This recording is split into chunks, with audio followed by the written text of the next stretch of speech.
Assalamualaikum warahmatullahi wabarakatuh teman-teman. Jumpa lagi bareng saya di channel ini. Udah lama ya saya nggak bikin podcast karena kemarin kehabisan ide. Ini habis nonton video di YouTube, akhirnya saya punya ide baru untuk ngebahas soal-soal yang sebetulnya itu adalah materi saya gitu. Tapi akhirnya kenapa kok begitu orang itu yang membawakan materi ini yang hampir mirip kayak materi yang mau saya bawain ini, kok saya malah makin termotivasi gitu ya. Mungkin kekurangan saya adalah kurang motivasi kali. Kalau enggak ngelihat orang lain lebih dulu melakukan hal yang sebetulnya bakal saya lakuin. Jadi yang bakal kita bahas di video kali ini adalah, sebentar, judulnya bakal saya kasih 001 ya, podcast 001. Dan episode kali ini adalah episode yang ngebahas soal kecerdasan. Teman-teman pasti tahu kecerdasan itu apa. Kecerdasan adalah sesuatu yang dimiliki oleh seluruh manusia, karena seluruh manusia cerdas. Karena dia memaksimalkan fungsi otaknya. Kalau orang jenius adalah orang yang memanfaatkan otaknya dan difungsikannya secara atau dengan cara yang spesial gitu ya. Kalau cerdas rata-rata cerdas, tapi kalau spesial, cara penggunaan otaknya itu spesial, itu orang jenius. Dan itu cuman beberapa orang atau nggak banyak orang lah kayak gitu ya untuk orang jenius. Terus apalagi yang mau saya sampaikan gini, saya mau korelasikan antara kejeniusan atau kecerdasan aja lah ya. Saya mau korelasikan antara kecerdasan dengan sosial media dan hubungannya atau pengaruhnya sama kehidupan kita sehari-hari yang ada hubungannya sama perekonomian dan pola pikir atau mental dan sebagainya. Saya kerucutkan lagi aja. Kita bakal lihat pengaruhnya ke pola pikir kita ya gitu. Jadi korelasi antara sosial media sebagai variabel kedua, dan yang variabel pertama tadi adalah kecerdasan. Nah, sekarang kita masuk ke pembahasannya ya. Kita tahu yang pertama, semua orang itu cerdas. Kemudian yang kedua, kita semuanya memiliki alat yang bisa kita install aplikasi-aplikasi yang di zaman sekarang kita sebut sebagai sosial media, kayak gitu ya. Kalau misalnya ada suara nangis, itu bukan suara goib, tapi ada suara anak tetangga lagi nangis ya guys, sorry. Studionya nggak saya tutup rapet. Jadi gini, ada sebuah cerita yang menyatakan bahwa sebetulnya sosial media yang sekarang kita gunakan ini adalah bentuk dari eksperimentalnya seorang ilmuwan gitu. Untuk apa? Untuk mempengaruhi otak kita, untuk mempengaruhi perilaku kita. Dan bagaimana caranya?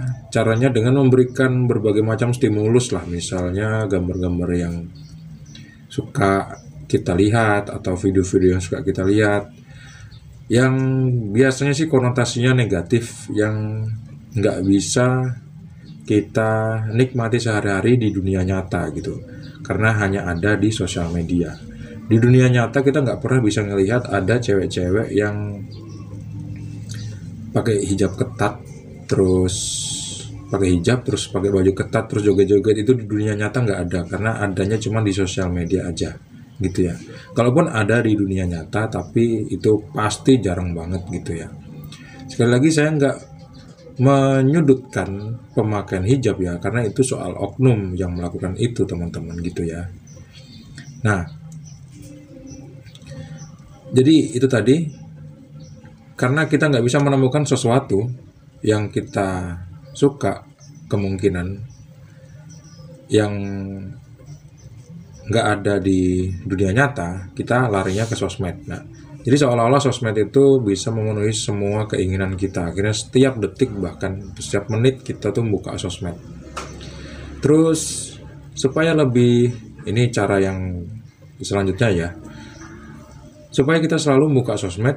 Yang kedua adalah kita diberikan rewardnya apa? Rewardnya adalah berupa uang gitu. Jadi setiap sosial media sekarang itu memberikan iming-iming uang ke seluruh penggunanya, sosial media apapun. Dan mohon maaf, salah satunya adalah sosial media yang sekarang kalian gunakan atau saya gunakan untuk mengupload konten.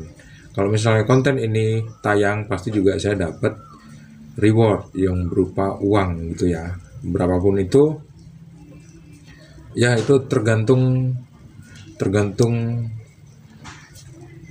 yang pasti yang paling tinggi tergantung Allah lah mau ngasih berapa gitu ya. Saya kayak gitu aja lah, daripada ribet-ribet cari siapa yang bakal ngasih uang, kan kesulitan gitu ya. Siapa yang bakal masang iklan di video ini kan saya kesulitan. Jadi langsung ke tingkat yang paling tinggi aja, tergantung Tuhan mau ngasihnya berapa gitu.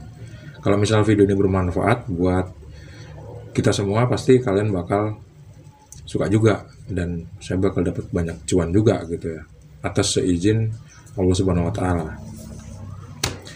Jadi kayak gini, ada eksperimen yang ditunjukkan sama orang bule lah gitu ya, yang direview sama orang yang saya tonton tadi. Saya nggak bisa sebutin namanya, nanti ada konsekuensi yang saya nggak ngerti gitu ya, jadi nggak usah saya sebutin namanya lah ya.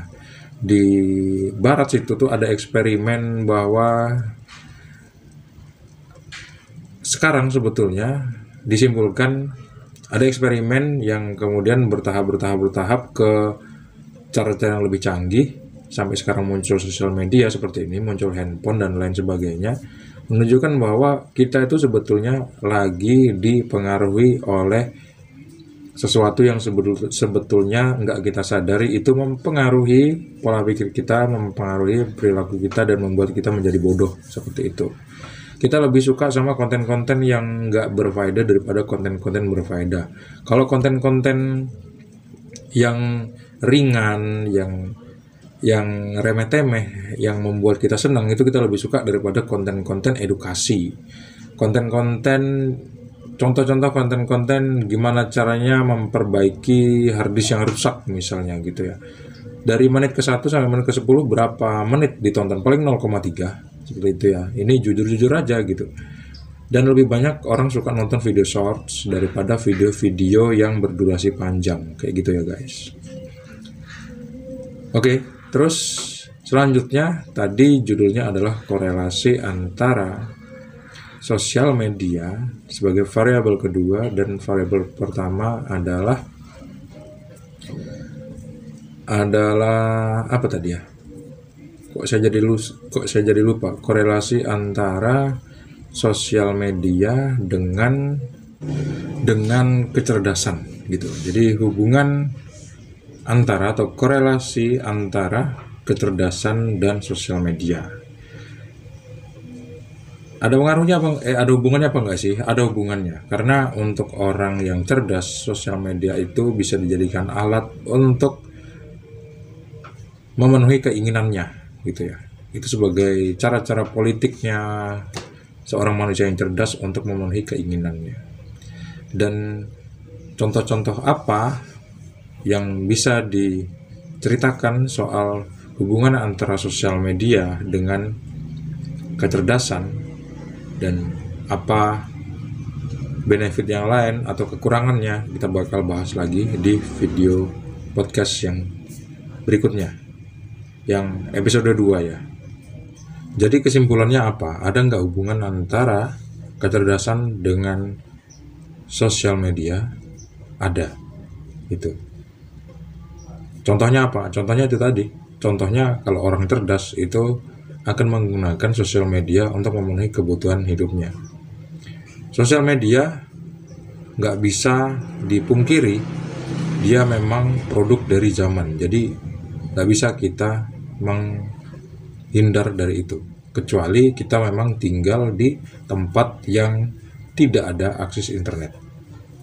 Itu kesimpulan di video kali ini ya. Jangan kemana-mana.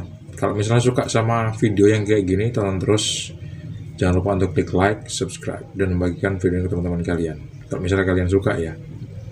Assalamualaikum warahmatullahi wabarakatuh. See you on the next podcast.